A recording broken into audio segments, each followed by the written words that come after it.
Hello and welcome to the University of Science and Technology MISIS, where we have gathered today to discuss the opportunities and challenges that international hotel brands may have when entering the Russian market. MISIS is wonderfully located in the very center of Moscow, next to the legendary Gorky Park, and only 20-minute walk away from the Red Square and the Kremlin.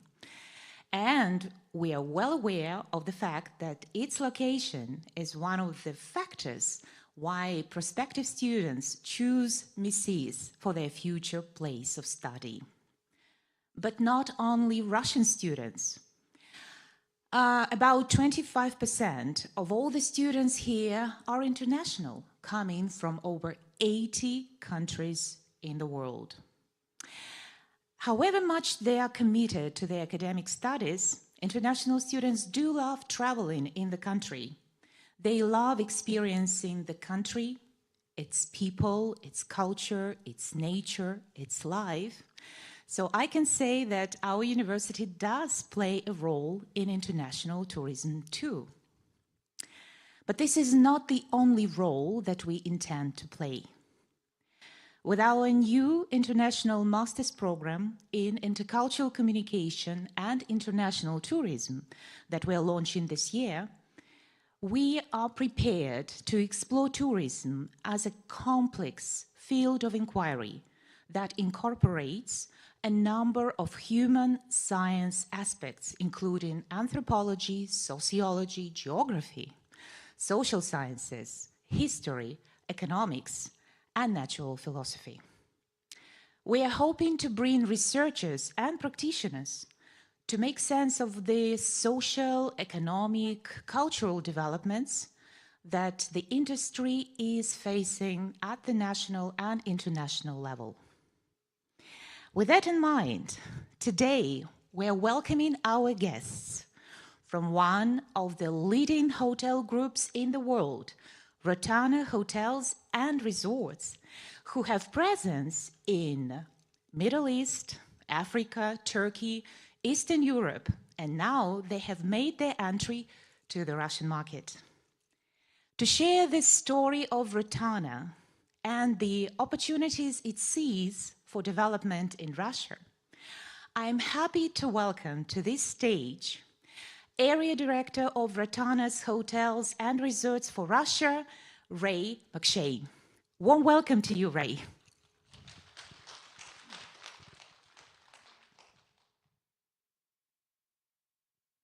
Thank you very much. Gosh, big screens. Okay. Good afternoon, everybody. Thank you very much. And firstly, I'd like to say how much I appreciate the warm welcome. And to you, students, I know it's late. It's probably your last lecture of the day, but I promise for the next 25 minutes or so, I will hopefully take you on a journey to give you a little bit of an idea of some of your futures. So sit back, relax, enjoy, and I'm very happy to take questions afterwards. Okay, Rotana Hotels and Resorts. First part, I want to tell you a little bit about the company. Now, before I go any further, I'd just like to explain to you about our logo. Anybody know what that is? Anybody can tell me what that looks like? Anyone? There's no prize. Anybody can tell me? It's a palm tree. It's a palm tree. For those of you that have maybe been to the Middle East, palm trees are everywhere. But palm trees are significant because they, in ancient times, they were places of refuge, places of, basically places to rest for the Bedouins which traveled across the deserts and reached an oasis. So the symbolism of our logo is all about an oasis of relaxation, of safety, and of basically enjoying yourself and realizing that this particular palm tree, in other words, our particular hotel, is where you can feel safe and secure. These two gentlemen here, Their story goes back. This is the beginning of Rotana. These two gentlemen here met in 1978. Our founder on the left and our co-founder on the right. There's a long story of how they reached to create Rotana. But Rotana began as a company in 1992. Now, for some of you who are wondering how these paths merged together, I would just like to tell you that the gentleman on the right-hand side, his name is Mr. Selim Elzir. Mr. Selim Elzir, before he became the co-founder of Rotana, he was a chief steward in the New York Waldorf Hotel. And he built, in 30 years, a company. Beg your pardon? He built a company which is now over 100 properties. So people can start small. So your dreams may start small, but please remember, dreams do happen. And I'll explain a little bit about that later. We have one name, Rotana. We have 6 brands. Now, those of you who are obviously familiar with hospitality, there are many global brands and there are many sub-brands. We have 6 brands and we're very proud of our 6 brands. But we have one promise, and this is really where I want you to remember. One promise above all to our clients. Treasured time. Now, I'll explain a little bit about treasured time as we go through the presentation. But just remember that image and what time means to you. So between now and when I present treasured time, just think about what time means to you. So our promise is supported by our brand values. Long term, what does that mean? We want to be a long-term partner for who we're working with. We don't believe in short-term business. We believe in lifetime partnerships because they're the best ones. Innovative. We always challenge ourselves to be creative. Creativity drives everything, particularly in the 21st century. Creativity is the foundation of everything that we do. Friendly. Friendly. Simple. It's an often overlooked concept today. Be friendly. Be warm. And we'll touch on that in a little bit more. Ethical. Ethical. Ethics are fundamental to doing business. So everything we do, every decision we make has to be ethically driven. Are we doing the right thing in sustainability? Are we doing the right thing for our employees? Are we creating the right life balance? Here's a little bit about us. There should be some sound.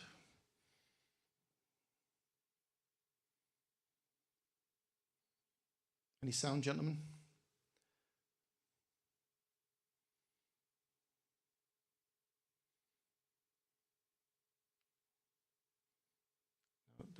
There should be sound.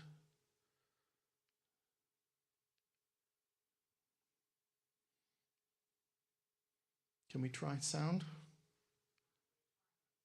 Okay. No worries. Let's move on. Basically, this is Rotana, who we are today. We have 18 countries. We have 36 cities. We serve 6 million guests a year. 6 million people come through our doors, sleep in our beds, eat in our hotels. We even get additional customers that come through, of course, to our restaurants. So we're upwards of 9-10 million people who come through the doors of Rotana. We have 50 new hotel ventures. We have 50 new projects live today as we speak. So 50 new Rotana projects around the world in some really exciting destinations. If you can see there, very important, 73% of our guests recommend Rotana to other people.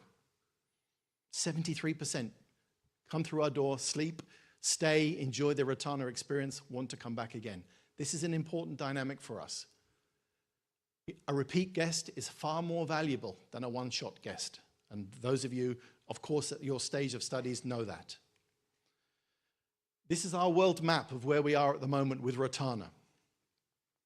As you can see, we have been very Middle East centric with 44 properties in the Emirates, 5 in Oman, 20 in the Kingdom of Saudi Arabia. Those of you who are studying international demographics now will know, particularly in hospitality, Saudi Arabia is the new kid on the block in terms of development in the Middle East. So, but the important number is the one at the top, the one I've just expanded a little bit. 5 in Russia. We have 5 hotels now in Russia, and I'll explain where they are now. Hopefully many more, and I'll explain how we're going to get there. But this is the global map of who we are in Rotana. Of course, we're not the biggest player. We don't want to be the biggest player. Quality, not quantity. When we open a hotel with a partner, we do it with a purpose.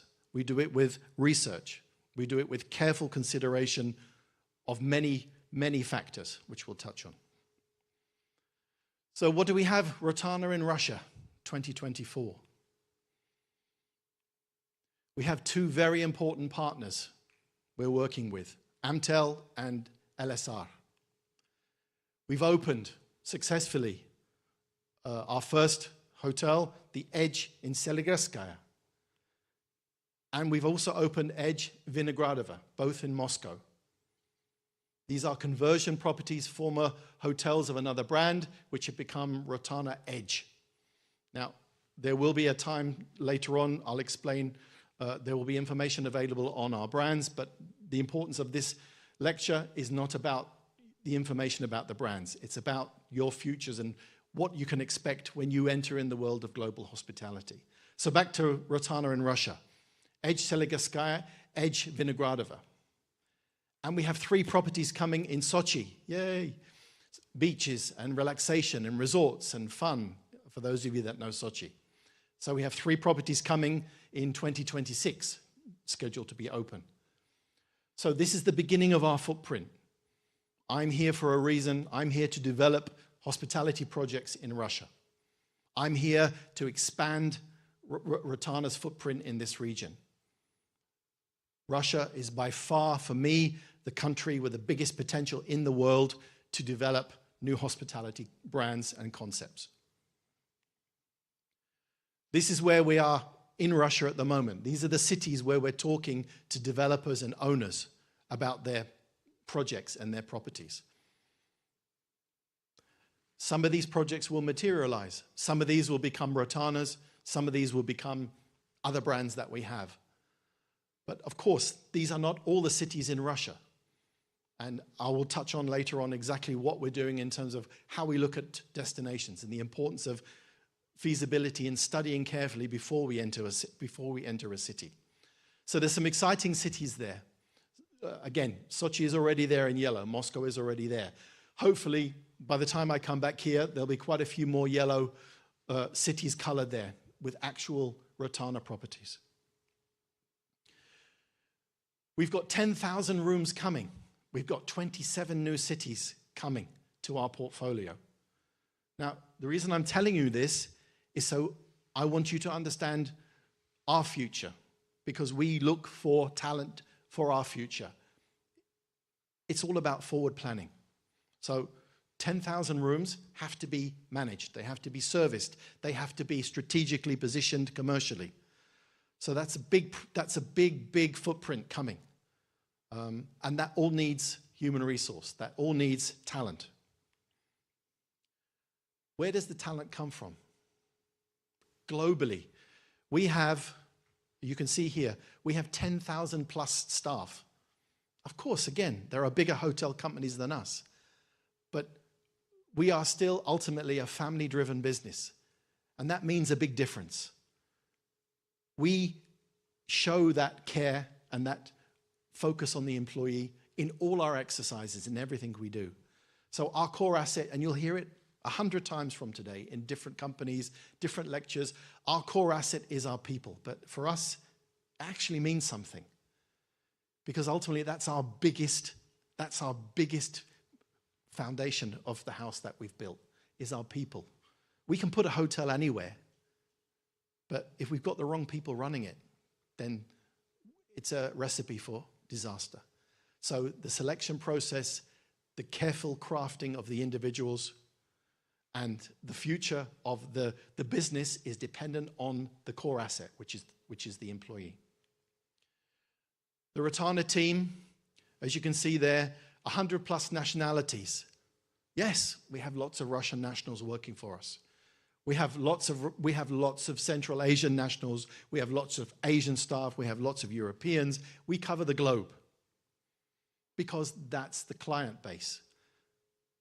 So we have multiple languages in our hotels. So the client who walks in from X country is far more comfortable when he has an engagement or she has an engagement with a fellow national in their own language. And our employees wear language badges to highlight that as well. Another number I just want to point out to you there, 240 hours of training. Now you may say, wow, that doesn't seem much. But that is a lot of training. And the reason why, that's a minimum amount of training. That's mandatory training that we provide to our employees. They can't do anything. They can't go to the floor without having mandatory training. We don't let our employees near our customers without mandatory training.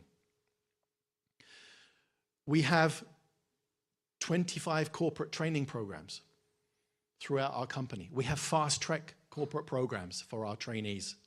So we take selected management trainees from around the world and we fast-track them through Rotana. And we'll share more information on that with you later on. I have plenty of information for you. Awards, you're only as good as your last award, ladies and gentlemen. I know it's a lovely picture, lots of statues. We're very proud. 550 awards, 40 ranked number 4 within the Forbes top 40 brands. Of course, we're very proud of that. But we're only as good as the last award and of the person who helped us make it, which is our employees.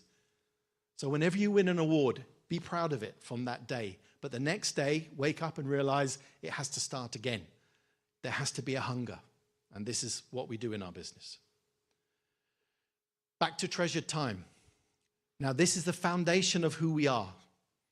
Now, I'm not sure how the translation works, but treasured time is time which is valuable. Time, everything we do has a value to it in terms of time. We have value time for our guests. So what does that mean? We respect that their time is precious. Read that again. We respect that their time is precious. When the guest arrives into the hotel, they have a finite time for their experience. We want to give them the full benefit and the full value of that time. We identify that that's precious. We communicate. We say to the guests, thanks for sharing with us. Thanks for giving us the time. Thanks for giving us the opportunity. We promise we'll do everything to ensure that their time with us is considered valuable. We want the guests to leave the hotel feeling, wow, that was a great experience with Rotana. I can't tell you how many times I've left a hotel where an employee or I've walked out the door and I've just been ignored. That for me is the biggest sin in our business. When a guest walks out of the hotel and there's no engagement. And it doesn't cost anything. Our colleagues, so the people we work with, we acknowledge the value of their time. People are coming to give their time. We recognize they have chosen to spend it with us. And we promise that the time spent with Rotana will be valuable to their career. This last one is super important. They're coming to us for a reason. They want to build a career with us. We respect that. We have to encourage that. We have to take the unshaped clay and make it into a statue, develop it into something which the individual feels that they have value assigned to it. So the time with Rotana, whether it's 1 year, 2 years, 1 month, we have to make it count. For owners and partners, so people that we do business with, we treasure the past while looking forward to the future together. So we treasure what we've done with them already, and we're always looking forward to doing more things together. We acknowledge what we've achieved. So guys, we've done a great job so far. What can we do more? And we always make time to listen. Now, if anything in hospitality I feel very strongly about, it's the ability to listen. Some of you can hear me, but how many of you are really listening? And when you're managers and when you're directors in your own businesses, remember the difference between hearing and listening. Quickly, part 2, Rotana in Russia. So, alluding to the first question. Where did we focus our business approach? And what was our path to success? So our business approach, very simply, strategic market analysis. We needed to come to the market prepared. We needed to do feasibilities. We needed to understand the demographics of Russian tourism. We needed to understand where the key markets were. Key partnerships with local entities, such as the ones I mentioned before, Amtel Properties, who are our strategic partner in several hotels. LSR Group, again, large national players with good position in the market, well established, and opportunity to build for the future. Customized service offerings. What do we mean by that? We mean tailoring our product to the market, doing things that the Russian market will acknowledge has been tuned for their requirements. Adaptation of the brand image. That simply means making sure that the Rotana image is the same and the experience of the client is the same as if a client goes to Abu Dhabi or they come to Seligerskaya. That first impression, that food and beverage experience is the same. For example, that the breakfast experience, if a client has just been on vacation in Dubai, they come back to Moscow, they have the same breakfast experience in Seligerskaya. This is what I mean by the adaptation of our image.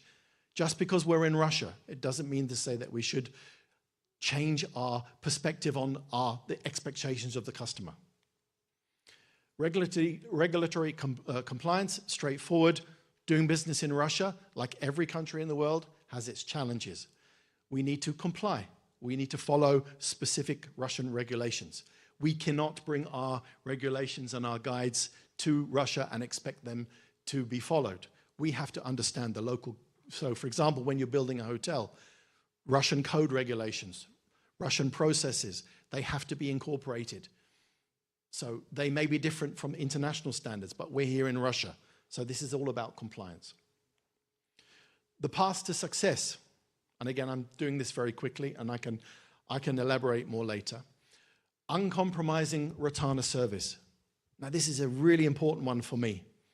Uncompromising Rotana service. Don't compromise. We tell our general managers, don't compromise on the service. Rotana have a standard. We expect our general managers to lead by that example and deliver those standards, no matter if it's in Abu Dhabi, Moscow, Sochi, New York, Algeria. Doesn't make any difference. We will not compromise on our service standards. The expectation has to be the same. The customer is always the priority. Please carry this sentence with you for your whole career. There is a big misinterpretation of this expression. Customers are not always right. Yes, they are often wrong, but those customers will never come back if you enforce and prove that they're wrong. We don't want to tell them they're wrong. We want to make them feel as if, even though they're wrong, they're still the priority, and we still want them to come back, and we will correct their thought process. So a customer lost is a customer lost forever. So please remember, they must remain your priority, whatever level. Efficient management processes. So that's common sense. Efficient management process, lean and mean. Manage your resource well. Look at what you're doing. Look at what you're doing with efficiency. Look at sustainability. Look at economies of scale. We have 2 hotels in Moscow. How do we manage those 2 hotels? Do we duplicate the same resources? No. We have cluster roles. We decide to join resources. Brand consistency. Again, it alludes back to the previous point. We have to be consistent in our expectations. Our Russian products have to be the same as our international products. There is no difference. Our edge in Seligerskaya, our resorts, our properties we develop here in Russia have to be consistent to the rest of our products globally. There is no compromise. Cost optimization, common sense. When you're doing well, people tend not to focus on cost optimization. The best time to focus on cost is when you're doing well, not when it's too late, when you're underperforming, when you're looking at ways to save money. Look at ways to save money during the good times. Trim the fat is the expression. This is an important slide for me, to you particularly. It's a good time to be in Russian hospitality. Believe me, I am so happy to be here, and I'm so delighted that there's a good attendance today, because it means to me that the future is bright. And why is it bright? Russian hospitality is going through major positive dynamic change at the moment, for all the reasons you know. Transformation of product, services, technology, processes, and expectations. Things are changing, but it's exciting. It's difficult, but it's exciting. And there's opportunity for the people, for the product, for the country. And now is the time to take advantage of that. With the government support and focus on development and promotion of the national tourism infrastructure, this is a major opportunity moment for the country. For whatever the circumstances are, now is the time where we have to really work closely with the government, and companies like ours are doing so. You know, we're talking to the tourism boards, we're talking to various locations where we can help develop tourism in the infrastructure process. Looking at partnerships, looking at tactical growth of an area, of developing tourism. It's not just about building a hotel, ladies and gentlemen. It's about how we grow the destination. Domestic travel has increased exponentially. Destinations are developing new services, facilities, and attractions across the country. I can't believe how fast things are developing in Russia. I'm shocked, and I'm happily shocked, and I know it's going to increase. Domestic tourism has exploded, and I'm so happy to see it. But there has to be a concerted effort to develop in such a way that we can maximize on this opportunity. International inbound tourism is changing. Your markets are changing. Asian markets are arriving. Different customers are coming to the country for the reasons we know. Customers are customers. How do we develop those new markets? How does the hotel team, you know, Alex, the general manager who you'll meet shortly, his sales and marketing team are now in Shanghai, are now in Bangkok, are now in international destinations which formerly were not a priority. But now people are changing. Travel is changing. We've had 30 years of international brands in Russia. Great. What did we learn from that? We learned the good and we learned the bad. One thing I learned from my mother, always take the good and leave the bad, okay? We've had 30 years here in Russia, our tourism experts now. We can learn from what has happened over the last 30 years. We have some fantastic Russian brands. We will have more fantastic Russian brands coming through. So we need to build on that, but use the expertise that's been developed. Take the good and let's build upon that. Hospitality needs you. It does really need you. Alex will tell you from his own experience, and I've seen in my short time here, we are desperate for people. We are desperate for good quality people.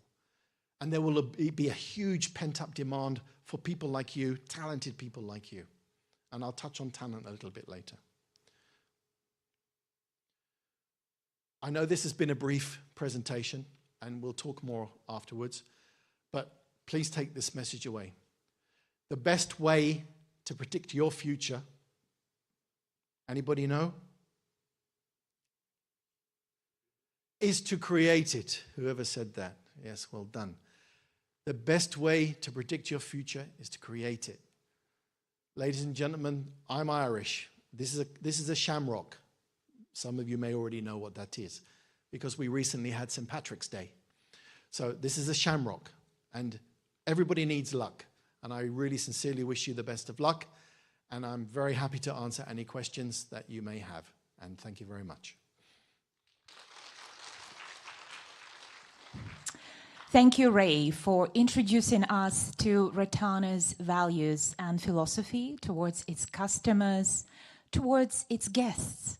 And I have to say that we as the university, we've got something to learn from you.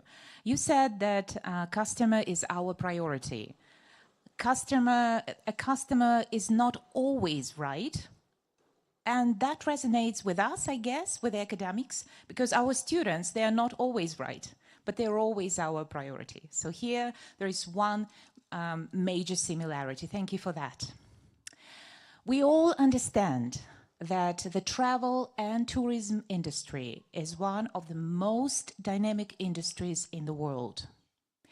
Demographic changes, the increased disposable income levels, changes in technology and marketing tools, as well as high levels of education and more sophistication towards the choice of destination and tourist products, they are all playing a part in the industry's development.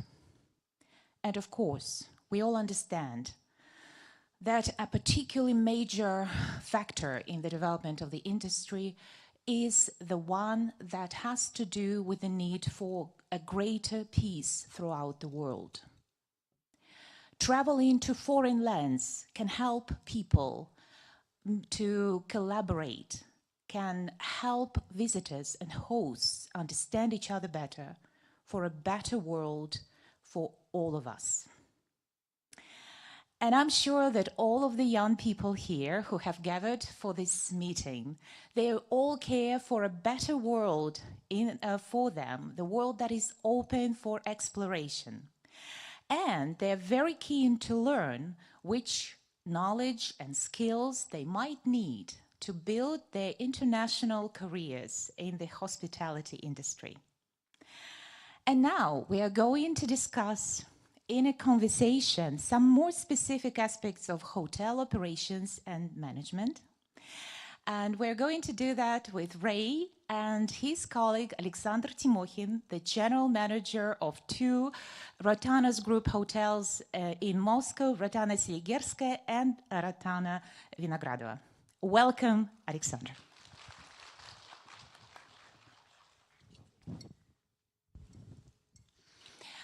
And as truly versatile and multilingual audience as we all of us are, we're going to have this conversation in both English and Russian. So my first question to you, Ray. So what approach does Rotana take when it does business in different regions and different cultures? Does it localize? Does it keep it global culture throughout? What is the take of the company? Hello? Okay, sorry. This is a very interesting question. Rotana, we're a global company. We have hotels all over the world. But we have two approaches. We think internationally and we act locally. It's very important to understand that when you're carrying the responsibility of a brand into a new country, it's a fine balance between delivering the brand experience and understanding the local culture and the importance of how your brand will be interpreted by the local culture. Hotels, tourism, the leisure experience is interpreted differently between countries. So when we enter a country, we look very carefully at the cultural elements of tourism, what makes a country tick, the importance of hospitality within the culture. Certain cultures, for example, have very underdeveloped hospitality processes. Other cultures, other countries are quite advanced. So when we enter a market, we really firstly have to understand where we're going. We really have to do our homework. We certainly can't apply a cut and paste approach to, because we're Rotana, we come in and this is the way it is. It's almost like the chicken and egg. You really firstly, when we came to Moscow, and actually you might be surprised to know, we've been here 16 years. And you think, well, that's odd. We've had a sales office here 16 years, selling outbound from Russia to, of course, the Middle East. So we've built up in those 16 years a solid relationship, a knowledge of the Russian customers. We have almost 9% of our customers in the Middle East are Russian nationals. So a lot of our customers that come to our hotels are nationals arriving to the Rotana experience. So you learn, you pick up. You understand what it means to have a Russian guest in your hotel and their expectations. So we've used that valuable experience and brought it back really as part of the incorporation with Alex and his team to really fundamentally smooth our entry into opening and partnering with the local partners that we have with Amtel and with LSR to really smoothly enter the market in the best way we can, understanding the culture, respecting the culture, and really trying to meet those expectations. Thank you, Ray. Now, my question to Alexander. Александра, а что касается корпоративной культуры, было ли сложно выстроить гармоничные отношения, сопоставить ценности тех команд, которые вы возглавляете, с ценностями Ротана? Здравствуйте. Здравствуйте, молодые люди. Я хочу сказать следующее, что мои отели были построены как отели, работающие под интернациональными брендами. Как Рэй правильно сказал, мои отели, они входили в группу компании IG, Intercontinental Hotel Group, и, соответственно, та привитая культура интернационального бренда, которая была до этого и которая очень похожа на культуру Ротаны, и те требования, и те навыки, которые бренд хочет видеть от нас, это было для нас большим подспорьем. То есть наш большой опыт в том, что многие сотрудники, включая меня, работали под национальными брендами более 15-10-5 лет, и, соответственно, вот эта трансформация произошла очень легко и спокойно. Александра, еще один вопрос для вас. Скажите, пожалуйста, формат ваших отелей – это конференц-отели. Скажите, пожалуйста, как трансформируется сейчас сегмент конференц-отелей, какие тренды вы наблюдаете и как вы отвечаете на эти тренды? Не секрет, когда в момент пандемии у нас в Москве все сидели почти на удаленке, и, соответственно, был колоссальный спад по конференц-мероприятиям, и, честно, отели по Москве выживали. Мы сводили концы с концами, к сожалению, это было так. Но с момента, как в один прекрасный день у нас закончилась пандемия, компании, и очень рад, что это российские компании, понимали, что необходимо обучать своих сотрудников. Это большие компании, и они начали проводить мероприятия в большем количестве, чем даже допандемийное время. То есть прошлый год, 23-й год, был вообще топовый год в Москве. Такой загрузки в отелях Москва не знала со времени ФИФА. Да, то есть колоссальные. Все компании наши, имеются российские и иностранные, которые остались у нас, они понимают, что вкладывать в персонал, вкладывать в развитие бизнеса – это хорошее подспорье для развития, для получения дополнительной прибыли. Поэтому у нас мест нет, вот так вот я могу сказать. Загрузка залов 85%. Получается, что организации и компании почувствовали ценность в том, чтобы проводить офлайн-мероприятия, используя для этого площадки отелей. Да, совершенно верно, потому что онлайн-мероприятие, оно немножко не хватает души, если мы понимаем. Могу сказать одно, что, извините, моя дочка раз попала, училась, и она последние 2 года, она была удаленно, и я понимаю, что это минус большой, чем встречаться, разговаривать, смотреть человеку в лицо. То же самое происходит сейчас. Люди сплочаются, они общаются между собой, получают больше информации, больше энергии, и это очень хорошо. Спасибо большое. Ray, I'm coming back to you. You've been very optimistic about the prospects of the hospitality industry in Russia. Was your evaluation for the short term or long term? How would you evaluate these prospects in the long term?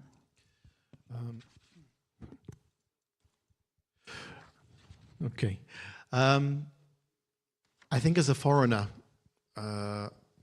you have a very different perspective. I have maybe a different take on the short and long-term opportunities here.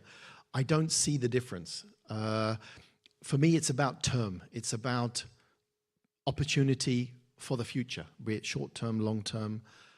As I said in my presentation, I don't think and this is my 13th country now I've lived and worked in. It's the first time I've really felt such strong opportunism for potential. And I've been in countries bigger than, with potentially bigger development opportunity. But here, I really see, with the infrastructure developments going on, the support from the government, the financial support, particularly in terms of financing, is a super critical element, which really is not common now globally. And it's really good to see, when you want to build a hotel and a project in Altai, for example, this is not an easy destination to build a hotel. And with support from the government, the economic zones which have been developed, I really see a strong force really pushing domestically across all regions. Of course, some regions are more focused than others. The south of Russia, of course, is going to see far more interest in development in the short term. I mean, these are strategic decisions by the government based on how they wish tourism to develop. But to answer your question, I think the opportunity from the change in circumstances that we have now, I think now is the time we need to strike, and there needs to be a concerted effort from everybody really to join and say, how do we move Russian tourism forward? How do we build, how do we improve transport infrastructure? How do we look to get more international flights into our domestic airports? How do we look to improve the rail structure? How do we look to improve classification processes for hotels? How do we look to improve development of tourism structures within cities? So, for example, go to City X, go to Kazan, for example. Is there an infrastructure ready in Kazan to handle, international guests, to handle guests coming from other countries? Do they have a program ready for Kazan? Do we have a program ready for Tula? So these are the exciting things now which I'm beginning to see developing, which really highlight for me not just the short term, but the long-term potential of how sort of Russian tourism is going to really explode. And it's a domestic explosion first, which is as it should be. Well, thank you for that.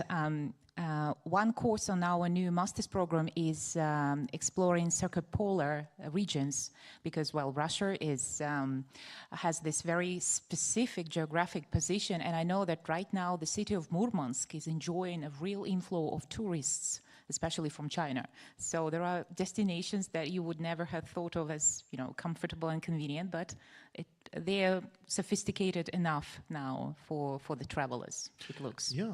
I mean, those of you that may have been recently to the MITT exhibition, obviously foreigners, when we see places like Yakutia on YouTube, the Yakutia perception is the coldest city in the world, but it is still a huge attraction and a huge draw for a foreigner to go to places like Murmansk, Yakutia, the border countries, the border republics are enjoying lots of cross-border trading.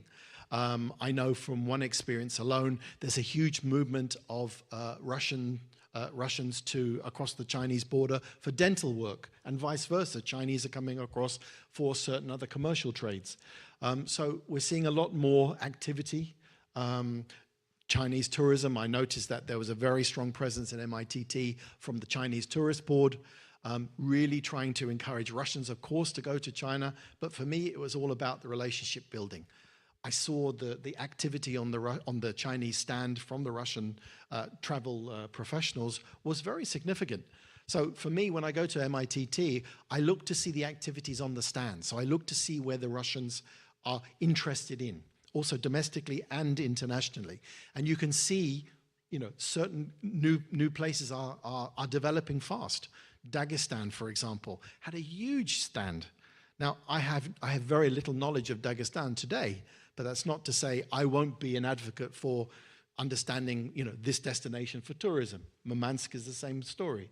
So I think there is a focus, and it's exciting to be here at this time, and of course for the students, particularly on an international master's program, to use their experiences and their skills in the cross exposure of what they're going to get through other cultures and other nationalities within their own country initially. Thank you, Ray. Александра, мы находимся в Университете науки и технологий, и мы не могли не задать вопрос о роли технологий в индустрии гостеприимства.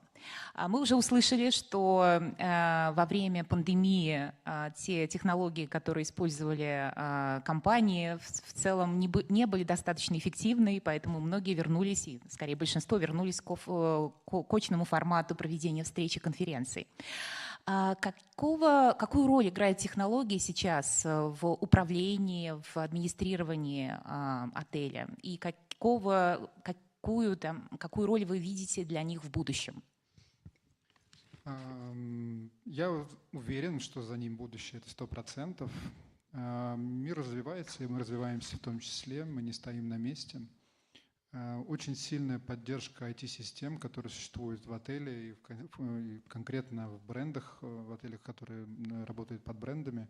Такие системы, как Opera, такие системы, как Micros, это очень сильные на рынке программное обеспечение, которое позволяет эффективно управлять отелем. К сожалению, мы знаем, что многие компании, которые поддерживали российский рынок, они ушли. Это такие вещи, как аналитика, допустим, например, аналитика средних рейтов по Москве. И такое во многом только было от иностранных компаний. И я очень рад, что наши соотечественники быстро заняли эти ниши. И они развиваются с такой быстротой и с таким рвением достичь результата, что сейчас мы понимаем, что обратно даже нет смысла переходить, потому что их качество сервиса, качество IT-услуг, которые они предоставляют, они просто превосходны. Конечно же, мы интегрируем в наши отели такие вещи, как онлайн-заказ, рум-сервис. Давно уже. Это, кстати, приучила нас и пандемия, что бумажные носители приходилось убирать, потому что их приходилось обрабатывать. И все потихонечку перешли на онлайн заказы чего угодно, халатов, тапочек и так далее. Поэтому это оказалось, что это облегчает жизнь. Это просто, и сейчас все мы в телефонах, большинство людей, по крайней мере, и это очень комфортно. Поэтому я считаю, что это будущее, и к тому же, как мы сказали, наши отели-конференции, поэтому IT-структура, она достаточно на высоком уровне. То есть последнее мероприятие, которое 3 дня у нас был закрыт отель H Виноградова, была очень большая компания, не скажу какая, и одновременно подключалось 700 человек к Wi-Fi, и нам нужно было выдержать, нам нужно было, чтобы у нас ничего не рухнуло. Мы произвели большую работу, и мы понимаем, что за этим будущее, что люди приезжают. Также были телемосты, которые по всему миру, тоже одна из больших российских компаний проводила телемосты с заграничными офисами. И это был вызов, который мы благополучно прошли и поставили себе, да, мы можем. И, к счастью, все отели это понимают, конкуренция высокая, и не вкладывать в IT-инфраструктуру мы не можем, и мы идем в ногу, и придется это делать. Это хорошо. Спасибо большое, Александр. Возвращаясь к Рэю, Ray, I'm coming back to you with a question. What kind of talent do you think the industry will be attracting to be aligned with the current lifestyle and work trends that the industry needs to address? Talent has different definitions for different people. And I know the students hear the word talent a lot. What they may not know is that talent comes from an old word, a Greek and basically used in the Greek and Roman times for a currency denomination called a talent. So talent is about, for me, it's about human currency. It's about the value of people. Everybody has expectations of an employee. Everybody wants a bubbly personality. They want street smart. They want strategically savvy. They want empathic. They want emotionally intelligent. These are all, of course, we all ascribe to finding employees like that. Somebody who can walk into a hospitality environment and be Miss or Mr. Perfection. These people are very few. I don't believe you are born to be a hospitality person. I think you are nurtured to be one. Yes, you can be empathic. You can want to help, but you can help in the wrong ways as well. Proper training, proper education in hospitality really shapes you really to understand culturally what it means to engage in the world of hospitality. So as an employer, we as Rotana, as I mentioned in our presentation, our employees are our number one focus in terms of talent, in terms of the importance of what we look at in talent. How do we develop talent? How do we build training? How do we give people those training hours? How do we fast track those people with the potential who are the stars? Not everybody is a star, but how do you identify a star? What characteristics tell you that that person will be a great general manager? Alex, for example, has had an amazing career. Alex has worked in all the departments of the hotel, okay? Even departments I've not worked in, all right? But that gives Alex a unique perspective on his business. That gives him the talent to be able to understand a housekeeper, a chef, a front office person, an engineer. So these are talents which Alex has gained over the years. But Alex is not a typical general manager. There are general managers who never set foot in the kitchen, who never set foot in human resources. But talent is it's all about careful analysis of the individual's profile. So I do firmly believe profiling is very important in our business. Match the person to the job. Just because a person has X qualification doesn't mean they're suited for that particular job.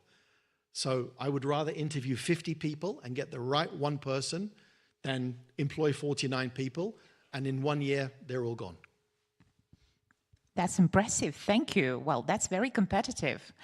Александр, я уверена, все присутствующие здесь заинтригованы вашей карьерой. И поскольку буквально через пару минут мы перейдем к вопросам от студентов, все же я хотела бы узнать от вас, если вы пожелаете поделиться вашим опытом карьеры в этой индустрии. И второй вопрос – это есть ли стажировки в отелях, которыми вы управляете? И какие качества для вас важны, когда вы приглашаете к сотрудничеству молодых людей? В 1998 году, когда я закончил учиться, я пошел работать в один из московских отелей, мыл полы на кухне. Мне понадобилось 10 лет, чтобы доработаться до шеф-повара благополучно, потом стать ФБ-директором, потом заместителем генерального менеджера, потом как заместитель генерального менеджера меня, извините за слово, засовывали только туда, куда только нельзя. Затыкали все мною места, где были провалы. Это хаускипинг, это инженерная служба и много-много других. Я этому честно рад, потому что это добавило мне ценности, это добавило мне знаний. Я понимаю, что на протяжении всего моего пути я учился. И вот вы сейчас учитесь в институте, а я институт закончил в 35 лет. Да, я пошел на экономический факультет и понял, что мне необходимо высшее образование, потому что если я хочу дальше развиваться, мне нужно учиться. И я был единственный на факультете, кто защитил на 5. Я этим горд. Это было для меня сложно, потому что приходилось работать и учиться. Но вкладывание всех знаний – это большое приобретение для нас, для всех. Что касаемо вашего второго вопроса, что у нас есть? У нас в отеле есть много.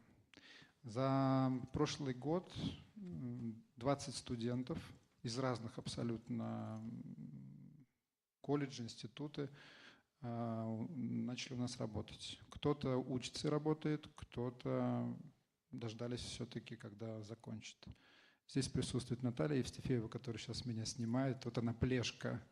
Да, когда-то давно пришла она к нам студентом, да, а сейчас возглавляет почти целый департамент, поддепартамент sales маркетинга.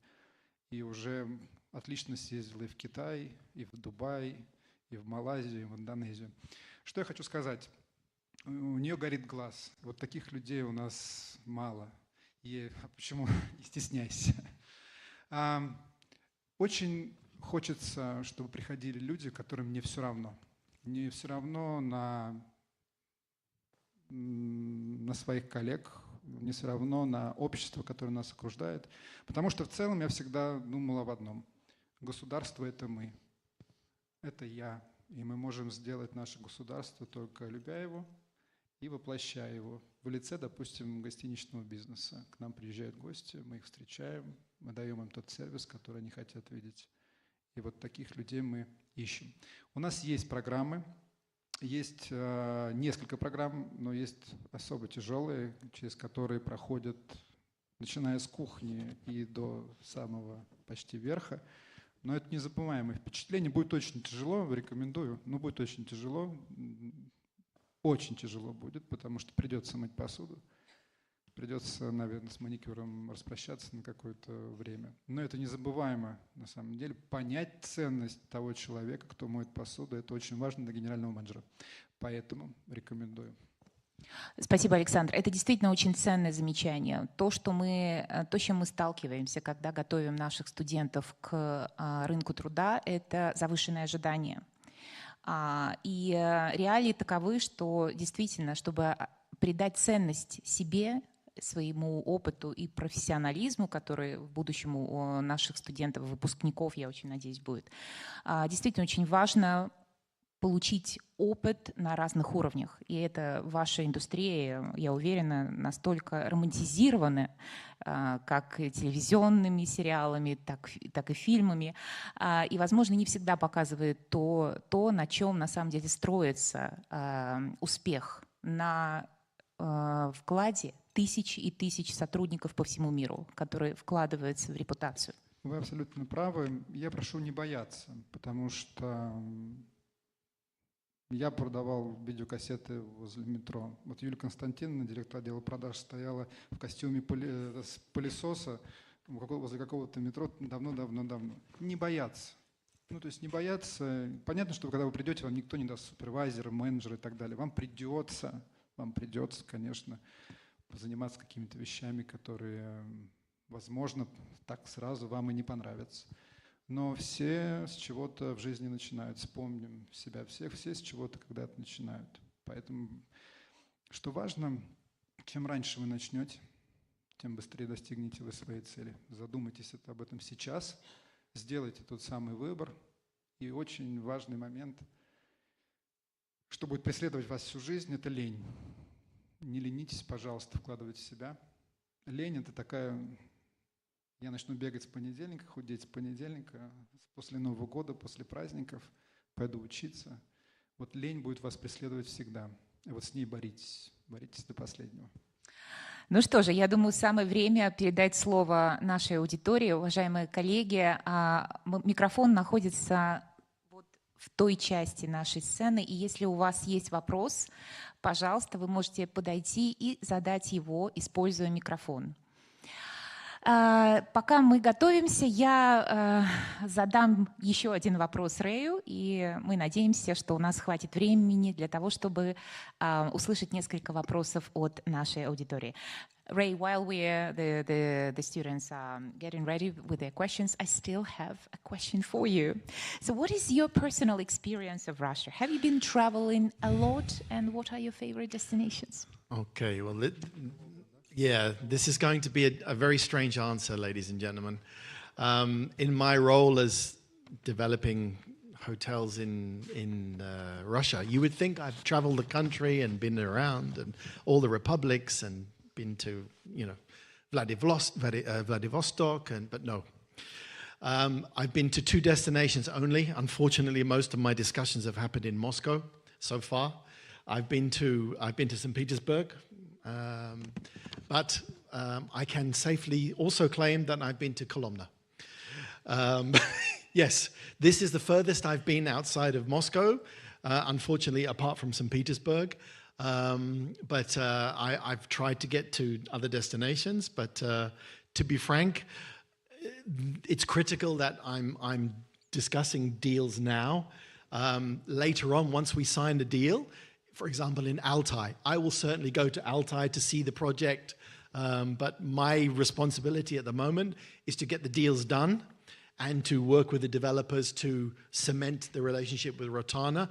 And then as they break ground and as they develop the product, I will certainly be delighted to travel further. That's a very wise approach. So you're not helping out the competition, right? Exactly.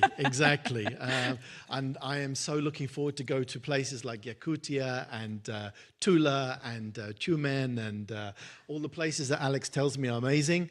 But I only look on the map at the moment. Or I go to MITT and I enjoy talking to the people about their destinations. And I know that's probably a question you've heard several times, and I know what answer will be the right one now that you're here in Moscow. But out of the countries that you've lived in, which would you find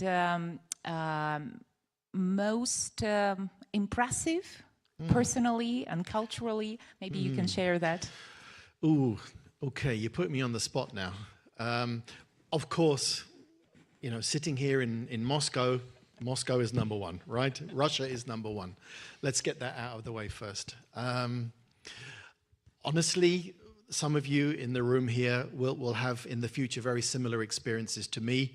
I started my journey almost 30 years ago traveling. And I took a telephone call. I was a sales manager and I took a telephone call. And that one telephone call changed my life completely. I subsequently went to a different country. I moved from basically the country where I was in the UK, and I moved to Saudi Arabia. That was my first job outside of England or Ireland, because I'm Irish. So my first job was in Saudi Arabia, and then subsequently to that, after Saudi Arabia, I went to Kazakhstan, I went to Spain, I went to etc., etc. I won't bore you with all the countries. But the reason I'm telling you this is that each country I went to, I took something from that country. I took something special. I took something which really was the essence of that country. For example, I lived 4 years in India. And, India is a shock to the system for many reasons. But India is a magical country with, honestly, even after 10 years of leaving India, I still think back almost every day to experiences I had there. I opened a hotel up in the Himalayas. I was in the south of the country opening another product. And within India, a bit like Russia, somebody from the north of India has no idea in terms of if they come to the south of the country, different language, different culture, different foods, different everything. So within Russia, that's, again, I appreciate you're very familiar with that, going to different parts of the country. And of course, Russian is the common language. I appreciate that. But as in India, Hindi is not spoken everywhere. So if a Hindi speaker goes from the north of India to the south, he's a tourist like me, which is the fun part. But going back to your original question, I really will not commit to one country. I can only tell you I love Istanbul, I love Turkey for this reason. I love India for this reason. I loved Saudi Arabia for this reason. So Spain, I have many magical memories of Spain. But each country today, I take a little bit of that country with me wherever I live. So for example, in Russia, in Moscow where I live, in my own apartment, I have pieces of the countries with me. So over my journey, which I've traveled, I have furniture from India, I have something from Turkey, I have something from Saudi Arabia, and it connects me permanently to my experiences. And that's what some of you will, hopefully most of you will do, whether you're domestically or internationally working. It's all about the experience. Hotels are the same all around the world, ladies and gentlemen. We all have the same things we do in hotels. but the magic is really the learning experience of the travel. I started at your age. I was, in my early 20s, and I'm still traveling. I mean, Russia will be my final destination, fortunately. My wife is Russian, by the way. My 2 children speak fluent Russian, thankfully. And I'm here now because I chose and I made a decision to really come and be part of the development of tourism because it has a great future. And I really firmly believe that people like myself owe it to give our experience to help people like yourself, students who are entering into the business, to really give you to support you with the tools that you need to handle international clients and domestic clients to the same standard. Well, thank you. While you were giving your talk, I was monitoring the comments and the questions that the students were leaving in our live broadcast. So I would like to thank everyone who contributed. So my last 2 questions, they've basically summed up the questions that the students were particularly interested in, which is your international experience, as well as the career. Or what are the first steps to take in the hospitality industry? So with that, I would like to thank our guests for being here today with us and helping us understand the opportunities and challenges that international brands are having and have to embrace when they enter the Russian market right now, the market of hospitality. I'm very hopeful that the young people here now see more opportunities for their international careers in this industry. And on behalf of the audience and on behalf of all our colleagues, we wish Rotana every success in your work, both in Russia and elsewhere, wherever you choose to be. Thank you so much indeed. Спасибо большое. Спасибо большое.